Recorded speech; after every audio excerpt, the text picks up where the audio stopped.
Hi hello నమస్తే welcome to our channel TGTV వార్తా కథనాలపై విశ్లేషణ కార్యక్రమం మార్నింగ్ న్యూస్ కు స్వాగతం. నేను మీ జర్నలిస్ట్ సత్య. ముందుగా రాజకీయ పరిణామాలను కనుక పరిశీలించినట్లయితే హైదరాబాద్ ఏదైతే జంట జలాశయాలతో పాటు చెరువులు కుంటల వాటి స్థలాల పరిరక్షణ కోసం ఏర్పాటు చేసిన సంస్థ హైడ్రా రాజకీయ కక్ష సాధింపులకు వేదికైందా అని అంటే అవుననే సమాధానం వినిపిస్తున్నాయి. దాంతోపాటు ఏదైతే ఇప్పుడు రాష్ట్ర ప్రభుత్వం ఎదుర్కొంటుందో రుణమాఫీ, ఆ రుణమాఫీ నుంచి ప్రజల ఏదైతే దృష్టిని మరల్చే కార్యక్రమంలో భాగంగా సెలబ్రిటీలకు సంబంధించిన ఆస్తులను కూడా పడగొట్టి దాన్ని పూర్తిగా వార్తల్లోకి ఎక్కించి మీడియా దృష్టినంతా ఆకర్షించడానికి కూడా హైడ్రాను వాడుకుంటూ ఉన్నారని, అందులో భాగంగానే నిన్నటి రోజున ఎన్ కన్వెన్షన్ ను ఆగమేఘాల మీద కూల్చేసిండు.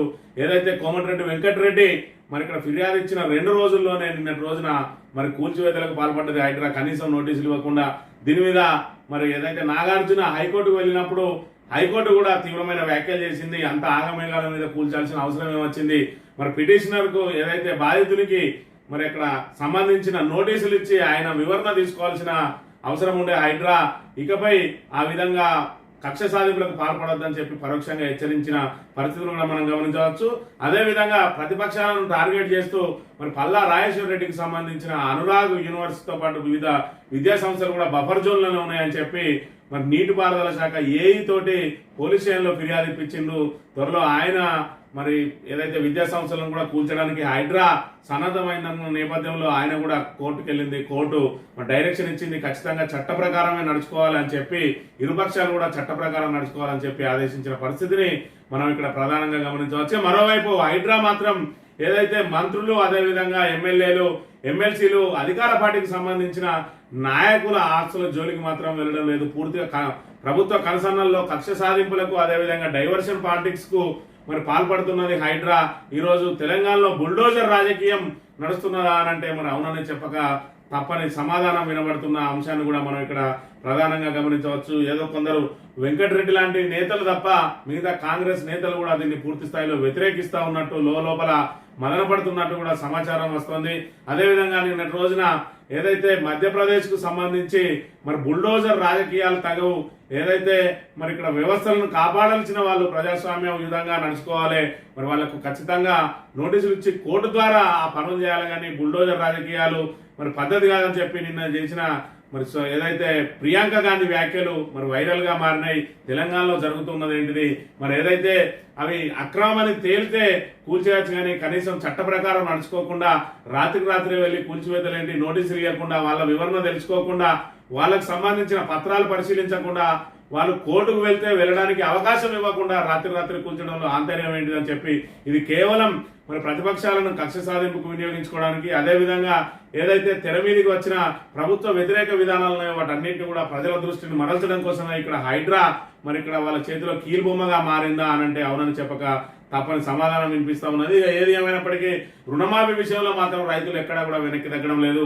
నిన్నటి రోజున ఐక్య కార్యాచరణగా ఏర్పడ్డ రైతులు వాళ్ళందరూ కూడా సెప్టెంబర్ 15వ తేదీ వరకు ప్రభుత్వానికి సమయం ఇచ్చి సెప్టెంబర్ 15 వరకు కూడా పూర్తి స్థాయిలో రుణమాఫీ కాని పక్షంలో ఖచ్చితంగా ప్రజాభవన్ ముట్టడికి పెద్ద ఎత్తున పిలుపునిచ్చిన పరిస్థితి మనం గమనించవచ్చు. అందులో భాగంగా బీఆర్ఎస్ నేతలు కూడా వాళ్ళకు సంఘీభావం తెలిపిన విషయాన్ని కూడా మనం ఇక్కడ గమనించవచ్చు. కర్ణాటక రాజకీయాలను కనుక చూసుకున్నట్టయితే కర్ణాటకలో ఏదైతే వాల్మీకి స్కామ్ ఉన్నదో, వాల్మీకి స్కామ్ మూలాలన్నీ కూడా తెలంగాణ నుంచే ఉన్నాయి. అందులో ప్రత్యేకంగా V6 అధినేత వివేక్ సంబంధించిన అకౌంట్ లో కూడా 4.5 కోట్లు పడ్డాయని, పూర్తి స్థాయిలో 40 కోట్లకు పైగా ఇక్కడ జమ అయినాయి. అవన్నీ కూడా ఎలక్షన్ కి వినియోగించారని చెప్పి చెప్తున్న నేపథ్యంలో ఇక్కడ తెలంగాణకు సంబంధించి ఈడీ విచారణ చేసినా కూడా ఆ విచారణ అంశాలను బయట పెట్టకపోవడానికి కారణం ఏందని చెప్పి పెద్ద ఎత్తున విమర్శలు వినిపిస్తా ఉన్నాయి. మరోవైపు ఇక్కడ ఏదైతే వాల్మీకి కుంభకోణంతో పాటు ఇక్కడ ముడా కుంభకోణంలో కూడా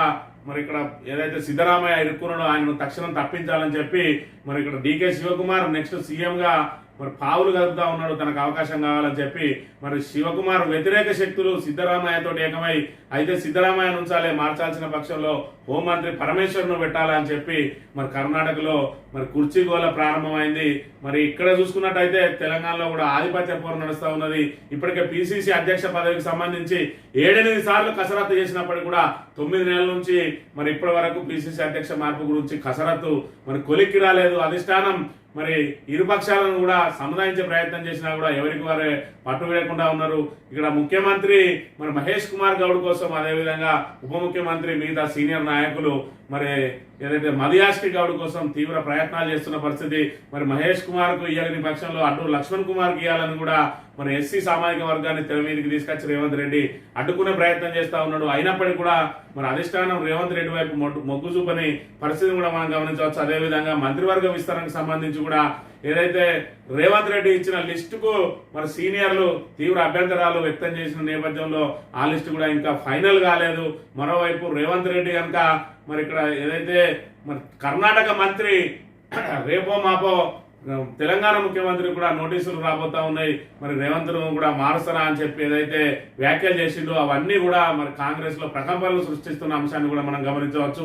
మరి ఖచ్చితంగా రేవంత్ రెడ్డికి ఏ అంశంలో నోటీసులు వస్తాయి? వాల్మీకి కుంభకోణం అంశంకి సంబంధించా, లేదంటే ఓటుకు నోటు కేసుకు సంబంధించా, లేదంటే ఇతర ఇంకా ఏ అంశాల మీద నోటీసులు రాబోతా ఉన్నాయని చెప్పి మరి ఇక్కడ కాంగ్రెస్ సంబంధించిన మంత్రులు మిగతా సీనియర్ నాయకులు కూడా కాచుకొని కూర్చొన్నారు. ఎప్పుడెప్పుడు రేవంత్ రెడ్డిని మరి సీటు లాగేసుకుందాం అని చెప్పి. ఏది ఏమైనా కర్ణాటకలో అదేవిధంగా తెలంగాణలో కాంగ్రెస్ రాబోయే రోజుల్లో గడ్డు పరిస్థితిని ఎదుర్కోబోతా ఉన్నదనేది మాత్రం వాస్తవం. ఈలోపు హైడ్రాను అడ్డం పెట్టుకుని ప్రజల దృష్టిని అంతా కూడా మరి హైడ్రా వైపు మళ్లించి మరి హైడ్రాకు సంబంధించి పూర్తి స్థాయిలో ఏదైతే దృష్టి అంతా దాని మీదకి మరి మరల్చడం కోసమే నిన్నటి రోజున ఎన్ కన్వెన్షన్ నాగార్జునకు సంబంధించి సెలబ్రిటీని కూల్చేసినట్టయితే ప్రజల దృష్టి అదేవిధంగా మీడియా దృష్టి అంతా దాని వైపు మళ్తుందని చెప్పి నిన్నటి భాగంగా అక్కడ ఎన్ కన్వెన్షన్ కూల్చేసినట్టుగా మనం ఇక్కడ ప్రధానంగా గమనించవచ్చు. ఈ వార్తా కథనాలను కనుక పరిశీలించినట్లయితే ముందుగా నమస్తే తెలంగాణలో టేబుల్ ఎందుకు దండగా ఉత్తర్వులే ఉండగా FTL నుంచి 500 మీటర్ల దాకా ఇటుక పేర్చొద్దు, గోడ కట్టద్దు, ఇది పూర్తిగా నిషిద్ధ ప్రాంతం. 2007లోనే పురపాలక శాఖ మెమో జారీ. కిలోమీటర్ పరిధిలోని నిర్మాణాలపైన ప్రత్యేక ఆంక్షలు విధించిన సర్కార్. ఈ మెమో మేరకు నిర్మాణ అనుమతులకు NOC జారీ.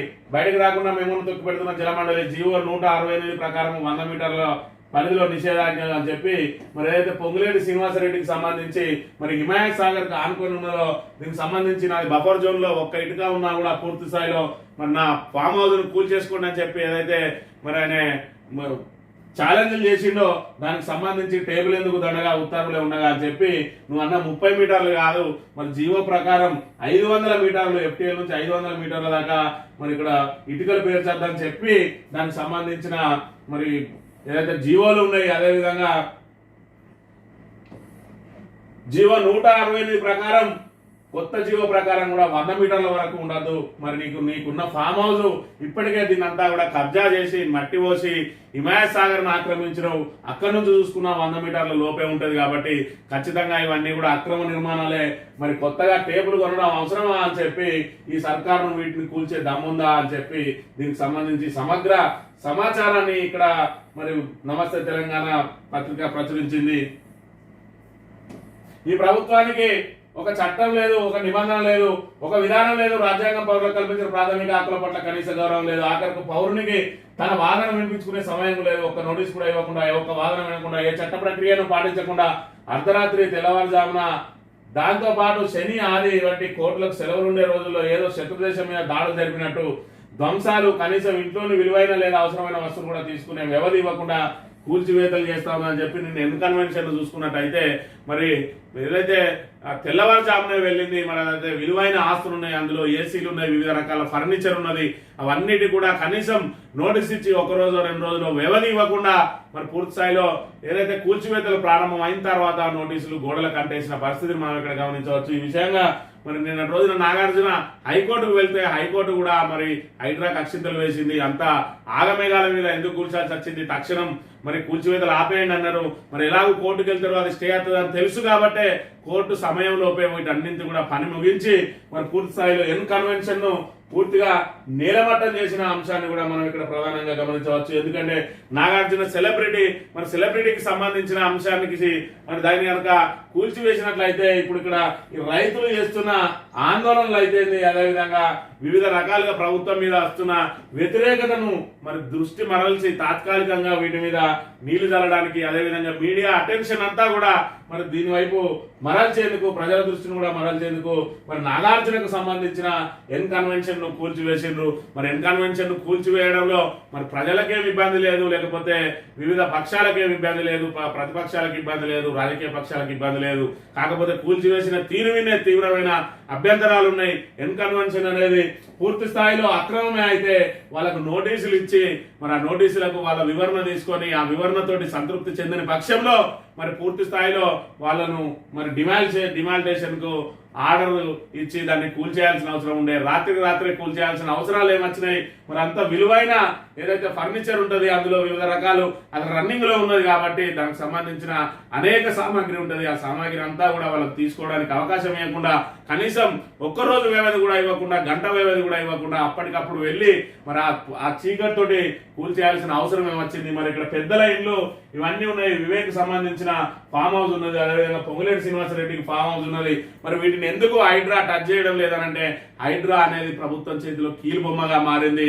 ఇలా రాజకీయ కక్ష సాధింపులకు, అదేవిధంగా సెలబ్రిటీలను వేధించి మరి ఏదైతే ఈ అంశాలను పక్కదారి పట్టియడానికి, డైవర్షన్ పాలిటిక్స్ చేయడానికి హైడ్రాను అడ్డగోలుగా వాడుకుంటున్నాడు రేవంత్ రెడ్డి అనే దానిలో మరి ఇందులో ఏమాత్రం అతిశయోక్తి లేదు. అదేవిధంగా ఏదైతే ఎన్ కన్వెన్షన్ ను కూల్చివేయాలని చెప్పి సాక్షాత్తు మరి ఇక్కడ కోమటిరెడ్డి వెంకటరెడ్డి లెటర్ ఇవ్వడం, ఆ లెటర్ తక్షణం మరి ఇక్కడ స్పందించడం చూసుకున్నట్టయితే ఇక్కడ స్వామి కార్యం స్వకార్యం అన్నట్టు రేవంత్ రెడ్డికి రెండు విధాలుగా మరి ఇక్కడ కలిసి వచ్చింది. ఒకటేమో మరి ఇక్కడ సెలబ్రిటీల మరి కూల్చివేతలను కూల్చేసి ప్రజల్లో హీరోగా నిలవడం, అంటే రాజకీయ ఒత్తిళ్లు కూడా తట్టుకొని రేవంత్ రెడ్డి మరి దేనికి కూడా లొంగకుండా మరి ముందుకెళ్లిపోతా ఉన్నాడని చెప్పి, అదేవిధంగా సినీ పరిశ్రమకు మాత్రం ఇక్కడ వెంకటరెడ్డిని బదనాం చేసిండు, వెంకటరెడ్డి లేఖను బహిర్గతం చేసిండు. అదంతా ఇంటర్నల్ గా ఎవరి లేఖ ఏంది అని చెప్పి అవేవి కూడా బయటకు చెప్పాల్సిన అవసరం లేకున్నా కూడా కావాలనే దాన్ని తెర మీదకి తీసుకొచ్చి ఏదైతే మరి ఇక్కడ సినీ పరిశ్రమ వాళ్ళు మరి రేవంత్ రెడ్డి మీద ఆగ్రహం వ్యక్తం చేస్తా ఉన్నారో దాన్ని అందరినీ కూడా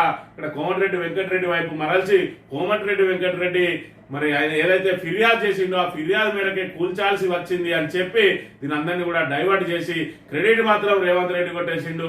మరి ఇక్కడ బదనాం మాత్రం మరి ఇక్కడ కోమటిరెడ్డి వెంకటరెడ్డిని చేసిండు. ఏది ఏమైనా కూడా హైడ్రా మరి ఇక్కడ బుల్డోజర్ రాజకీయం కేవలం మరి ప్రతిపక్షాల అణచివేత కోసమే చేస్తా ఉన్నదనే వల్ల ఎలాంటి అతిశయోక్తి లేదు. దానికి కారణం ఇక్కడ టార్గెట్ పల్లా అని చెప్పి మరి అనురాగ్ గాయత్రి విద్యా సంస్థల భవనాలు బఫర్ జోన్ లో ఉన్నాయని చెప్పి ఇరిగేషన్ శాఖ ఫిర్యాదు, పోచారం ఐటీ కారిడార్ పిఎస్ లో కేసు నమోదు, రాజకీయ కక్షలోని కేసులు చట్టపరంగా పోరాడతామంటున్న పల్లా రాజేశ్వర్ రెడ్డి అని చెప్పి ఇక్కడ మరి కేవలం ప్రతిపక్షాలే టార్గెట్ గా, అదే విధంగా మరి 4 రోజులు మాత్రం హైడ్రా మొత్తానికి రాజకీయ పక్షాలకు సంబంధం లేని కొన్ని మరి కట్టడాలను కూల్చివేసి హైడ్రా నిష్పక్షపాతంగా వ్యవహరించబోతా ఉన్నదని చెప్పి సంకేతాలు ఇచ్చింది.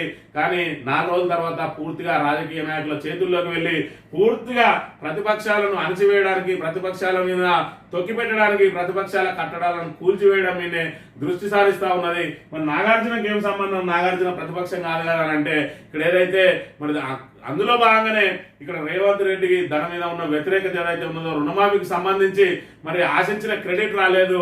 ఏదైతే 18,000 కోట్లు చేసి 22 లక్షల మందికి రుణమాఫీ చేసినా కూడా మరి ప్రజల నుంచి ఆశించిన మేర వాళ్ళకు సపోర్ట్ దొరకకపోగా తీవ్రమైన మరి ఆందోళనలు, నిరసనలు, మరి తీవ్ర వ్యతిరేకత వస్తున్న నేపథ్యంలో దాన్ని డైవర్షన్ చేసే కార్యక్రమంలో భాగంగా మరి ఒక సెలబ్రిటీకి సంబంధించింది కనుక కూల్చేసినట్టయితే ఒక 3-4 రోజులు మరి నిత్యం దీని మీదనే చర్చ ఉంటది.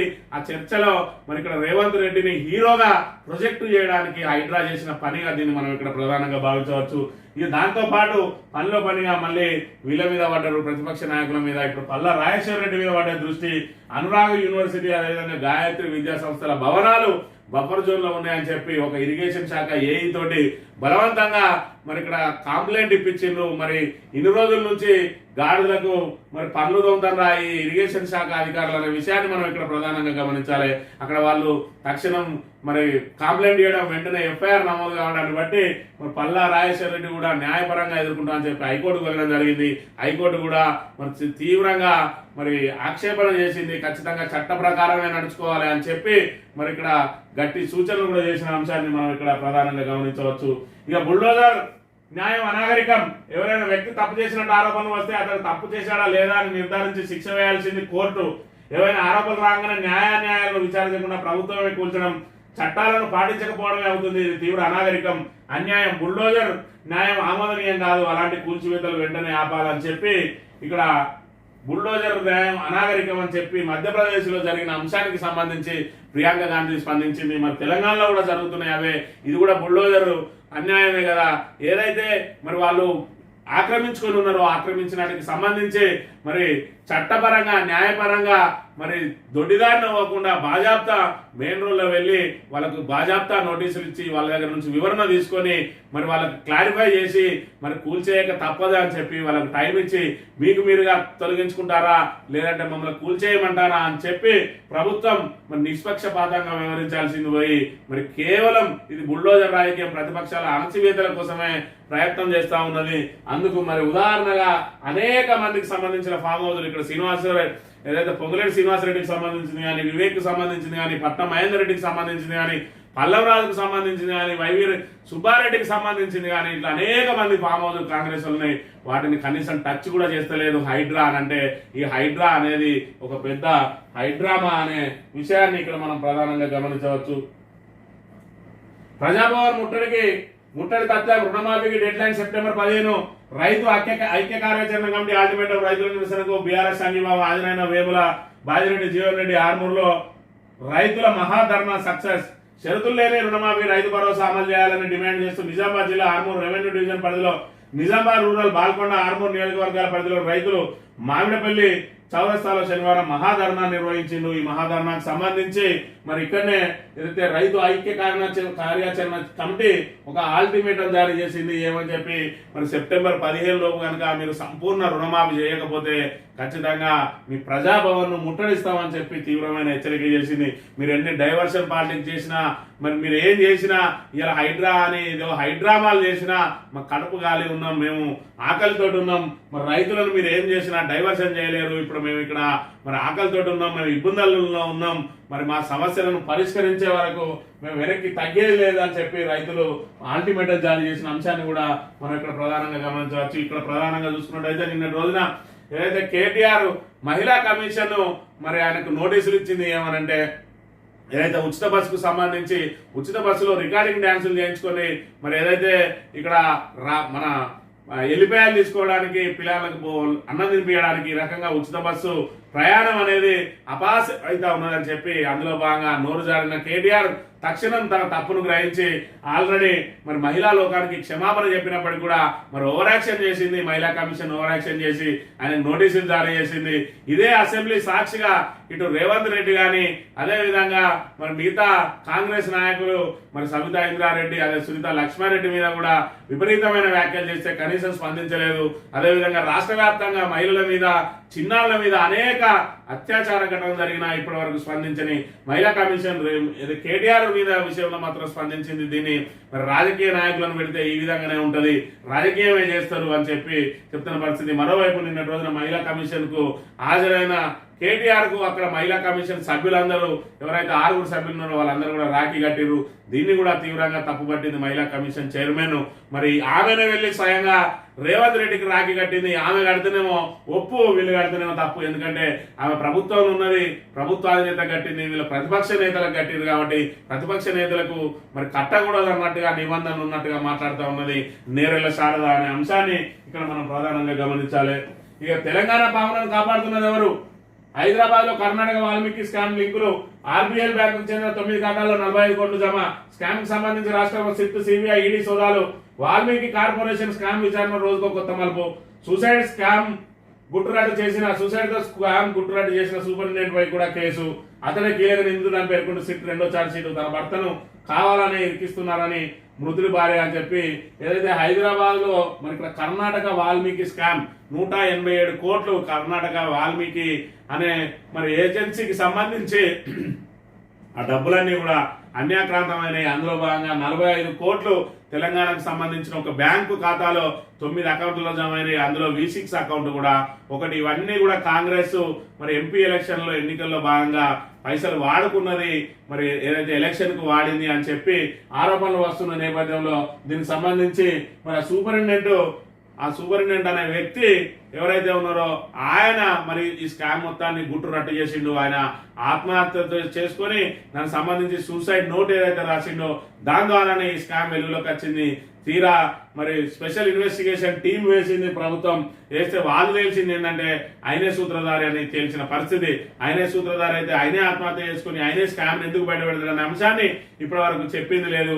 మరోవైపు ఆ పైసలన్నీ మరి కాంగ్రెస్ కి ఎందుకు చేరినాయని మరి దీని మీద ఈడీ విచారణ జరిగినా కూడా ఇప్పటి వరకు కూడా ఆ ఈడీ అంశాలు బయట పెడతలేదు. మరి వాల్మీకి స్కామ్ ను ఎందుకు మరి దాచిపెడతా ఉన్నది కేంద్ర ఏజెన్సీలు అనేటివి కూడా ఇప్పటి వరకు మరి అంతు చిక్కని ప్రశ్నగా మారింది. మరోవైపు సిద్ధు అవుట్, కర్ణాటకలో సీఎం మార్పు, పీకల్లోతు కేసులో సీఎం సిద్ధుకు మద్దతు అంటూనే ప్లాన్ బి సిద్ధం చేస్తున్న హైకమాండ్ అని చెప్పి మరి సిద్ధరామయ్యను మార్చక తప్పని పరిస్థితి ఏర్పడబోతా ఉన్నది. ఇక్కడ కర్ణాటకలో ఆయన మీద అవినీతి కేసులు అనేకంగా మరి నమోదవుతున్నాయి. అందులో భాగంగా ఈ వాల్మీకి స్కామ్ కూడా ఆయన మీదకే చుట్టుకోబోతా ఉన్నది. మరోవైపు ముడా కుంభకోణం ఏదైతే ఆయన భార్యకు మరి ఇక్కడ అత్యంత ఖరీదైన ఫ్లాట్లను కేటాయించిందో ప్రభుత్వం, దానికి సంబంధించి తీవ్ర ఆరోపణలు ఎదుర్కొంటూ ఇంకా అనేక కేసులలో మరి ఆరోపణలు ఎదుర్కొంటున్న నేపథ్యంలో మరి ప్లాన్ బిలో భాగంగా అంటే ఒకవైపు హైకమాండ్ ఆయనకు మద్దతు పలుకుతూనే మరోవైపు వేరొక అభ్యర్థిని మరి ముఖ్యమంత్రిగా తీసుకురావడానికి ప్రయత్నం చేస్తా ఉన్నది. మరోవైపు డీకే శివకుమార్ మరి మొదట్లోనే తనకు ముఖ్యమంత్రి పీఠం కోసం ప్రయత్నం చేసి భంగపడ్డాడు. ఇప్పుడు కూడా ఆయనకి ఇవ్వడానికి అధిష్టానం మొండి చేసి చూపే అవకాశం ఉన్నది. దాంతో కర్ణాటకలో రాజకీయ సంక్షోభం ఎదురు కాబోతా ఉన్నది అనే విషయాన్ని మనం ఇక్కడ ప్రధానంగా గమనించవచ్చు. అదే జరిగితే ఆ తర్వాత ఆ ప్రభావం తెలంగాణ మీద కూడా పడే ప్రమాదం ఉన్నది. ఇప్పటికే రేవంత్ రెడ్డిని పూర్తి స్థాయిలో వ్యతిరేకిస్తా ఉన్నారు. మరి ఇక్కడ పిసిసి అధ్యక్ష మార్పు గురించి 9 నెలలుగా అధిష్టానం కేవలం మరి వీళ్ళను ఒప్పియలేకపోతా ఉన్నది. ఇటు మంత్రిని, ఇటు ముఖ్యమంత్రిని, మంత్రులను, సీనియర్ నాయకులను ఒప్పందం చేసి ఏకతాటి వీరికి తీసుకురాలేక 9 నెలలుగా తలలు పట్టుకుంటున్న అధిష్టానం.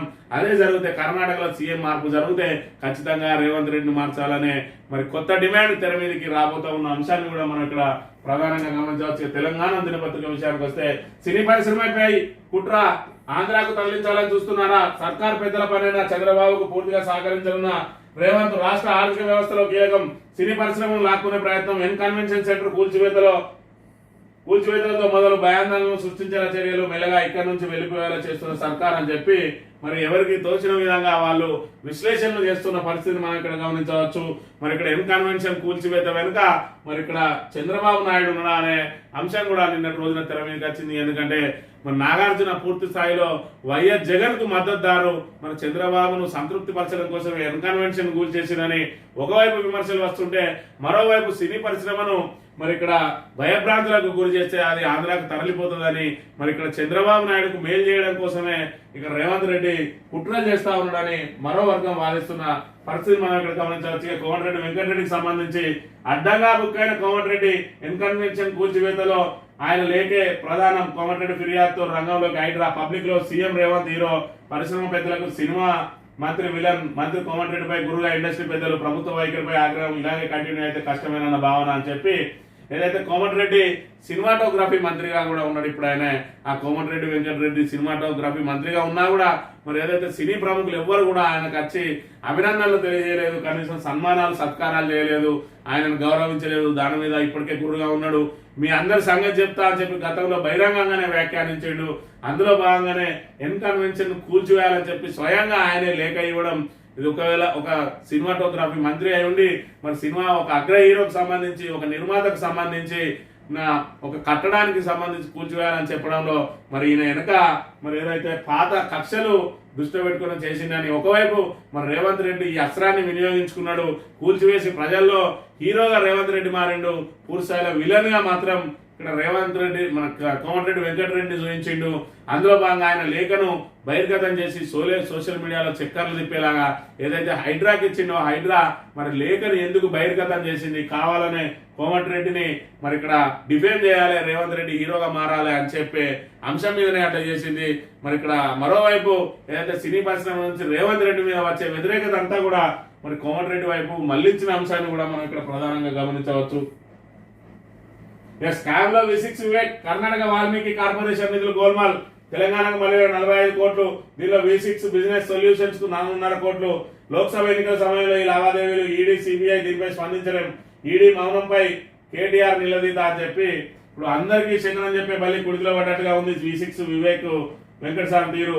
రాష్ట్రంలోనే పెద్ద మీడియా సంస్థ యజమాని, ఉదయం చేస్తే ప్రజాస్వామ్యం విలువలంటూ కుదరగొట్టి ఆ ఛానల్ పెద్ద మనిషి, స్వయంగా కర్ణాటకలో జరిగిన స్కామ్ లో ఇరుక్కున్నారని చెప్పి ఏదైతే మహర్షి వాల్మీకి కార్పొరేషన్ కి సంబంధించి 45 కోట్లు ఏవైతే మరి అన్యాక్రాంతమై అక్రమంగా తరలించబడ్డాయో అందులో 4.5 కోట్లు V6 బిజినెస్ సొల్యూషన్స్ కు మరి మళ్లించబడ్డాయి అంటే మరి ఖచ్చితంగా వివేక్ మెడకు ఇది ఈ స్కామ్ కి సంబంధించి చుట్టుకోబోతా ఉన్నది.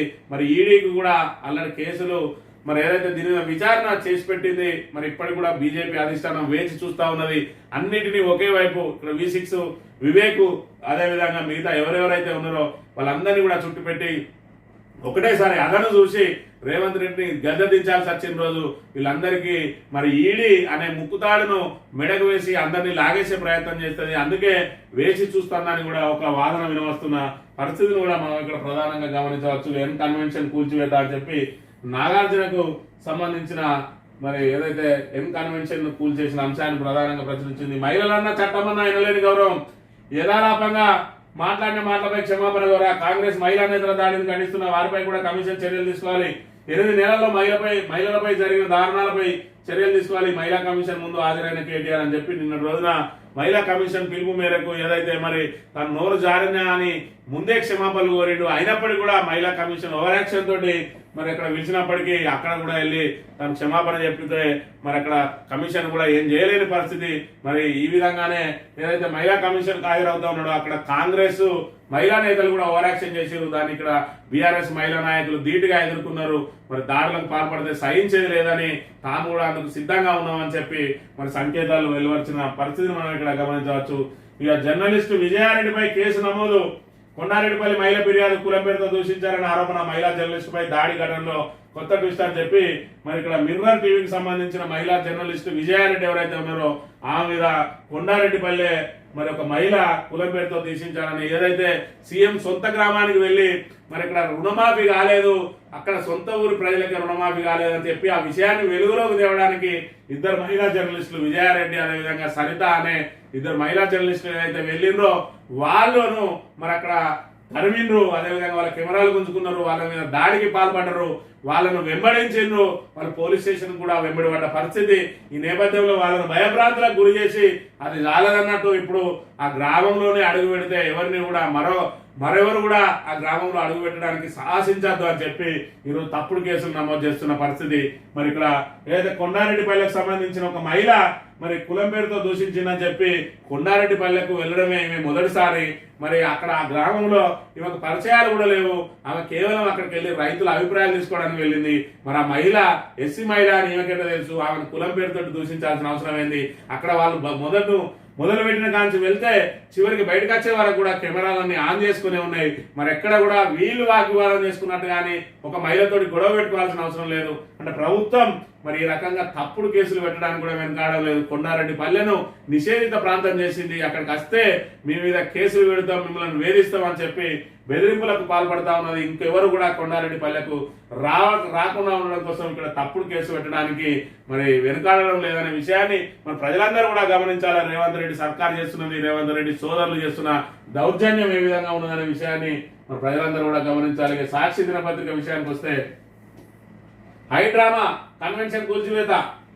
మాదాపూర్ తుమ్మిడికుంట చెరువును ఆక్రమించారంటూ ఎన్ కన్వెన్షన్ కు తెల్లవారగానే నిలబట్టం చేసిన హైడ్రా సాయంత్రానికి పోచారం వెంకటాపూర్ నాదం చెరువు సమీపంలో బీఆర్ఎస్ ఎమ్మెల్యే పల్లా రాజేశ్వరరెడ్డి చెందిన అమరావతి యూనివర్సిటీ నిర్మాణం కూల్చివేతకు ప్లాన్ చేసింది.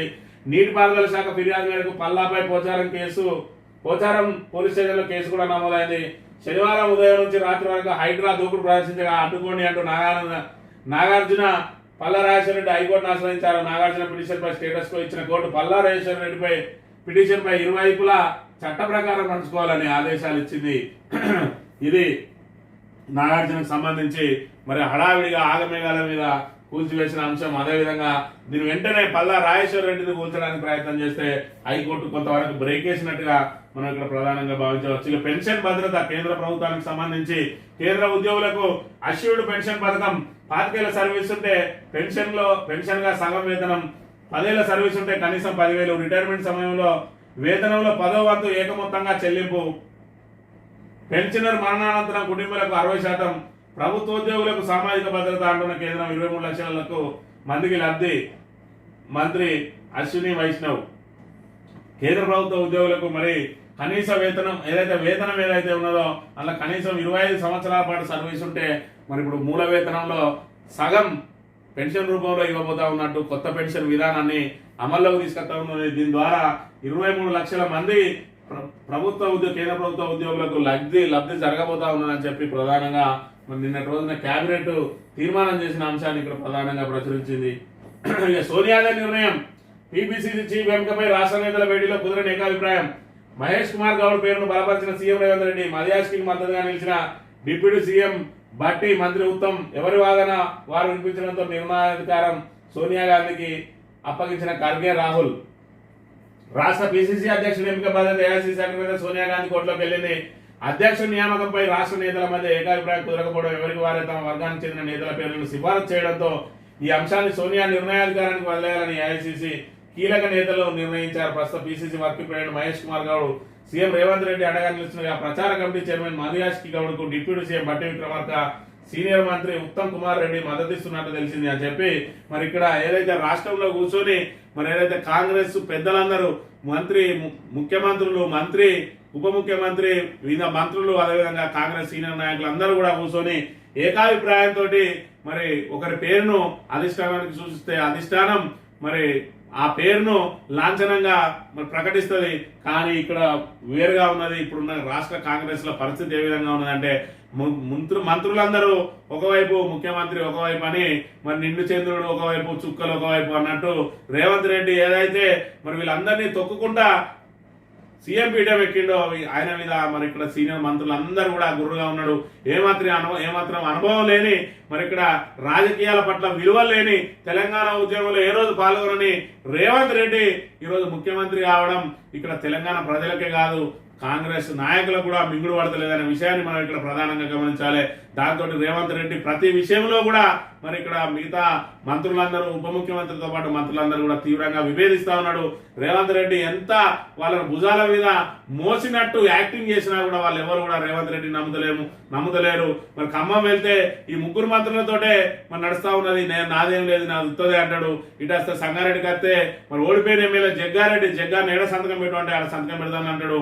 ఇక్కడ ఏదైనా ప్రోగ్రాం జరిగినప్పుడు మంత్రి శ్రీధర్ బాబు మొత్తం నడిపిస్తాడు. శ్రీధర్ బాబు సూచన మేరకే ప్రభుత్వం నడుస్తుంది, నేను రబ్బర్ స్టాంపునే అంటాడు. ఈ రకంగా ఎవరికి వాళ్ళను మరి పొగడ్తలతోటి ముంచేసి మరి వాళ్ళను ఏదో ఊహల పల్లకిలో తేల్చి తన మరి పబ్బం గడుపుకోవడానికి రేవంత్ రెడ్డి ఎంత ప్రయత్నం చేసినా కూడా వాళ్ళు ఎవ్వరు కూడా రేవంత్ రెడ్డి నమ్మే పరిస్థితి లేదు.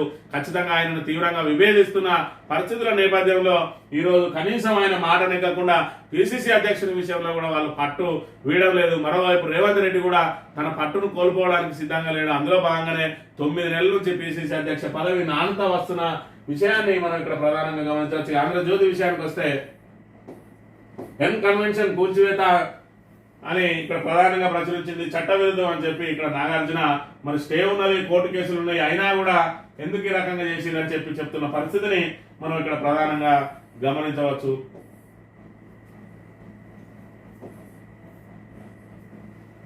మహిళా కమిషన్ కు కేటీఆర్ సారి మహిళలకు ఉచిత బస్సు ప్రయాణంపై వ్యాఖ్యలకు క్షమాపణ ఆమోదించిన కమిషన్ అని చెప్పి మరి నిన్నటి రోజున హైడ్రామా మధ్య ఏదైతే మహిళా కమిషన్ ఎదుట ఈ రకంగా కాంగ్రెస్ హాజరవడానికి ఇక్కడ మన కేటీఆర్ వస్తే ఇక్కడ మహిళా కాంగ్రెస్ నాయకురాలు దీన్ని హైడ్రామా చేయడానికి ప్రయత్నం చేసిరు. అంతే ధీటుగా బీఆర్ఎస్ మహిళలు కూడా వారి మీద మరి రెడీ ఉన్నాం, మీరు దేనికంటే మేము దానికి సిద్ధం అని చెప్పి నిన్నటి రోజున హెచ్చరించిన పరిస్థితి. ఇప్పటికే కేటీఆర్ పదే హెచ్చరిస్తా ఉన్నాడు, మా కార్యక్రమాల మీద, మా నాయకుల మీద, మా కార్యకర్తల మీద దాడులకు మరి మీరు ప్రయత్నం చేస్తే ఆ దాడులను తిప్పికొట్టడానికి ఎదురు దాడులకు కూడా మేము సిద్ధమే అని చెప్పి ప్రకటించిన అంశాన్ని కూడా మనం ఇక్కడ ప్రధానంగా గమనించవచ్చు. ఈనాడు దినపత్రిక విషయానికి వస్తే ఏఐతో మానవాళికి ముప్పు లేదు, సాంకేతికత ఎంత పెరిగినా మనుషుల చేతుల్లోనికి, కొలువులపై ప్రభావాన్ని ఇప్పుడే అంచనా వేయలేం, ఫేక్ల ప్రమాదం పొంచి ఉంది. ఈనాడుతో బాత్ వర్సిటీ శాస్త్రవేత్త డాక్టర్ హరీష్ తయ్యార్ మాడబూసి అని చెప్పి వేగంగా దూసుకెళ్తున్న కృత్రిమ మీద ఏఐ ప్రపంచవ్యాప్తంగా అన్ని రంగాలను ప్రభావితం చేస్తుంది. అది అందిస్తున్న సౌకర్యాలు చూసి ఆనందిస్తున్న మన ముందు మునుముందు ఇది మనిషికి మించిపోతుందని, మానవాళికి ముప్పుగా పరిగణిస్తున్నామనే ఆందోళన వ్యక్తమవుతుంది. మస్క్, జుకర్బర్గ్ లాంటి వారితో పాటు అనేక మంది శాస్త్రవేత్తలు కూడా ఏఐ పరిశోధన ఆపేయాలని పిలుపునిచ్చారు.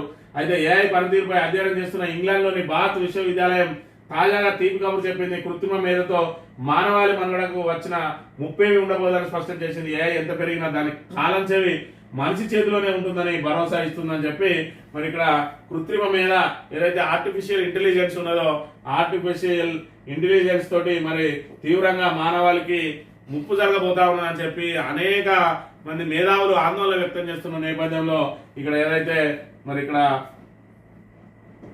ఇంగ్లాండ్లోని బాత్ విశ్వవిద్యాలయం తాజాగా తీపి కబురు చెప్పింది అని చెప్పి ఒక ప్రధాన ఆర్టికల్ ప్రచురించింది ఈనాడు. దాంతో మరి ఎలాంటి ఇబ్బందులు ఉండవు, ఎందుకంటే సాంకేతికత ఎంత పెరిగినా కూడా దానికి మరి మనిషి చేతిలోనే ఉంటుందని చెప్పి చెప్తా ఉన్నారు. మరోవైపు ఏదైతే డీప్ ఫేక్లకు సంబంధించి మరి ఇక్కడ ఏదైతే టెక్నాలజీకి సంబంధించి అది నిజమా అబద్ధమా అని తేలడానికి మాత్రం మరి మనుషులను తికమక పెట్టడానికి మరి డీప్ ఫేక్ వీడియోలు ఎన్నో ఇప్పుడు మనం ప్రధానంగా చూస్తూ ఉన్నాం. ఖాళీ ఫేస్ను మార్పింగ్ మరి తీసుకొని దానికి సంబంధించి వీడియోను చిత్రీకరించి అది ఒరిజినల్ వీడియోనే అన్న రీతిలో మరి ప్రసారం చేస్తున్న అంశాలను కూడా మనం ఇక్కడ ప్రధానంగా గమనించవచ్చు. ఫేక్లతో మాత్రం ఏదైనా ఖచ్చితంగా ఇబ్బంది ఉంటుందని కూడా వాళ్ళు అనుమానాలు వ్యక్తం చేసిన పరిస్థితిని మనం ఇక్కడ ప్రధానంగా గమనించవచ్చు. దీనికోసమే ప్రధానంగా కన్వెన్షన్ ఎందుకు కూల్చేసిండ్రు ఆగమేఘాల మీద అంటే మనం ప్రధానంగా గమనించవచ్చు. దీనికి సంబంధించి ఇది ఈనాడు దినపత్రిక, ఇది ఆంధ్రజ్యోతి దినపత్రిక ఇక్కడ చూసుకున్నట్టే కన్వెన్షన్, అదేవిధంగా ఇక్కడ సాక్షి దినపత్రిక చూసుకున్నట్టయితే కన్వెన్షన్. ఈ రకంగా పూర్తి స్థాయిలో డైవర్షన్ పాలిటిక్స్ కోసం మీడియా అటెన్షన్ అంతా కూడా కన్వెన్షన్ వైపు మళ్లించడం కోసం రేవంత్ రెడ్డి దాని ద్వారా ఏదైతే రుణమాఫీకి సంబంధించి నిన్న రోజున అంత పెద్ద ఎత్తున మరి ఏదైతే అఖిలపక్షం ధర్నా చేసింది, మరి ఆ ధర్నాకు సంబంధించిన చిన్న అంశాన్ని కూడా ఈ పత్రిక కానీ అదేవిధంగా ఆంధ్రజ్యోతి పత్రిక కానీ ఆ ధర్నా అంశాన్ని ఎక్కడ కూడా ప్రస్తావించలేదు. ఎందుకు ప్రజా సమస్యలు అవసరం లేదా? ఈనాడు ఆంధ్రజ్యోతుల కంటే ఇవి రేవంత్ రెడ్డి బూట్లు మోయడానికి మేము సిద్ధంగా ఉన్నాం, ఆయన బూట్లను నెత్తిలో పెట్టుకొని తిరుగుతాం తప్ప మాకు ప్రజా సమస్యలు అవసరం లేదు, ఆయన ఏ చెప్తే గదే చెప్తాం. వాళ్ళ ఏదైతే వాళ్ళ సిపిఆర్ఓలు ఏవైతే ఉన్నారో ఈరోజు ఏ న్యూస్ మరి హెడ్లైన్ లో రావాలని చెప్తే ఆ న్యూస్ నే మేము హెడ్లైన్ గా ప్రచురిస్తాం, దాంతో ప్రజల అటెన్షన్ అంతా డైవర్షన్ చేస్తాం. మరి ఇక్కడ మేము ప్రధాన మీడియాగా ఉన్నాం కాబట్టి మరి మాకు తెలంగాణలో మరి మేము కోరుకున్నది రేవంత్ రెడ్డి చేస్తే చాలు, రేవంత్ రెడ్డి కోసం మేము ఏమైనా చేస్తాం, ఆయన బూటు నెత్తిన పెట్టుకొని తిరుగుతామని చెప్తా ఉన్నది ఈనాడును ఆంధ్రజ్యోతి అనే పత్రికలో అనే విషయాన్ని మనం ఇక్కడ ప్రధానంగా గమనించవచ్చు.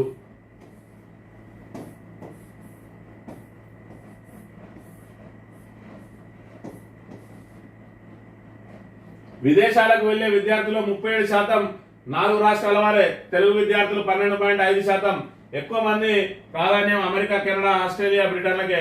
ఇండియన్ స్టూడెంట్స్ మొబిలిటీ నివేదిక వెల్లడి అని చెప్పి ఉన్నత ప్రమాణాలున్న చదువుల కోసం విదేశాలకు వెళ్తున్న భారతీయ విద్యార్థులు ప్రధానంగా 4 దేశాల వైపే మొగ్గు చూపుతున్నారు. సగం మంది అమెరికా, కెనడా, ఆస్ట్రేలియా, బ్రిటన్కే వెళ్తుండగా ఇతర దేశాలకు వెళ్లే వారి సంఖ్య ఇప్పుడిప్పుడే పెరుగుతోంది. ఇక దేశవ్యాప్తంగా మహారాష్ట్ర, పంజాబ్తో పాటు తెలుగు రాష్ట్రాల నుంచే ఎక్కువ మంది విదేశీ విద్యకు మక్కువ చూపుతున్నారు. చదువుల్లో నాణ్యత, ఉద్యోగావకాశాలు, సాంస్కృతిక అనుకూలత వంటి అంశాల ఆధారంగా ఏ దేశం వెళ్లాలో నిర్ణయించుకుంటున్నారు. 2019లో 10,90,000 మంది భారతీయ విద్యార్థులు విదేశాల్లో చదువుకుంటే 22లో ఈ సంఖ్య 11,80,000కి 11,80,000 చేరింది. ప్రస్తుత వృద్ధి రేటు 8%. ఇలాగే కొనసాగితే 2025లో 15 లక్షలకు చేరుకుంటుందని చెప్పి మరి అత్యధికంగా తెలుగు రాష్ట్రాల నుంచే వెళ్తా ఉన్నారు అని చెప్పి 12.5% మంది మరి తెలుగు విద్యార్థులే ఇక్కడ అమెరికా, కెనడా, బ్రిటన్ మరి విదేశాలకు వెళ్ళడానికి మరి ఆసక్తి చూపుతా ఉన్నారు.